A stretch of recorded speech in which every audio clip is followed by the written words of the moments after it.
A nossa analista Jussara Soares detalha um pouco dessas mudanças. E aí, Jussara, a criação da idade mínima de 55 anos para a passagem do militar para a reserva. Isso ainda depende de uma regra de transição. Como está essa negociação? Jussara, boa noite.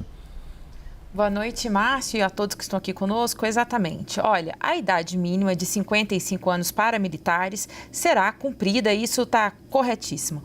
Agora, o que precisa ser feito e está em discussão neste momento é essa regra de transição. O que eu apurei hoje, ao longo do dia, Márcio, é que o que está em estudo é que durante esse período de transição, os militares que já estejam próximos de cumprir os 35 anos de tempo de serviço, eles paguem um pedágio. Vou explicar como funciona isso. É o seguinte, ele não vai precisar chegar aos 55 anos da idade mínima, mas terá que cumprir ali um tempo extra, além dos 35 anos de tempo de serviço, para poder compensar. Ou seja, nessa fase de transição, a ideia de técnicos do Ministério da Defesa em discussão com o Ministério da Fazenda é justamente mesclar nesse período a regra da idade mínima com a regra antiga de tempo de serviço. Então, é isso que está em discussão neste momento. O que não se sabe ainda, e também deve ser definido nos próximos dias, é quanto tempo vai ser esse período de transição. O que me dizem é que deve ficar entre 5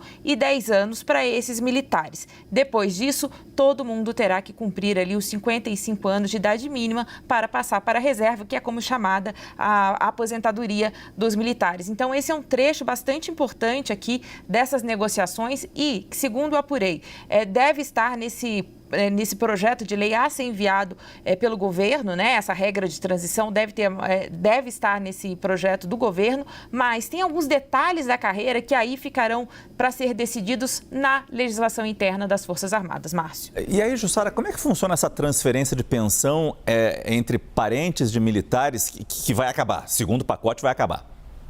Exato, vou te explicar o que é isso, Márcio. Isso é uma das medidas, né, como você nos citou aqui logo no começo da nossa conversa. Bem, o que acontece? Hoje, vou dar um exemplo porque aí fica mais fácil o entendimento. Um militar viúvo e sem filhos, ao morrer, ele poderia deixar a pensão, por exemplo, para o pai e para a mãe. E que são dependentes dele, que comprovadamente são dependentes dele. Só que acontece o seguinte, aí, pela regra atual, cada um deles, o pai e a mãe, cada um recebe 50% dessa pensão do militar, né? Só que hoje em dia, se, por exemplo, a mãe morre, o pai passa a receber a cota que era paga para a mãe, ou seja, o pai passa a receber 100% da pensão do filho militar. Então, é isso que vai acabar, essa transferência. Ele ainda pode deixar para um dependente, né, um militar viúvo sem filhos, pode deixar para um familiar dependente, mas não vai haver mais essa transferência de cotas. É nisso que se concentra a economia que o governo está buscando, que é diferente, né, Márcio, daquela questão da pensão das filhas dos militares, porque essa regra foi mudada lá em 2000. Então, todos aqueles que se formaram a partir de 2001 nas Forças Armadas, esses já não têm ali o direito de deixar a pensão para as filhas.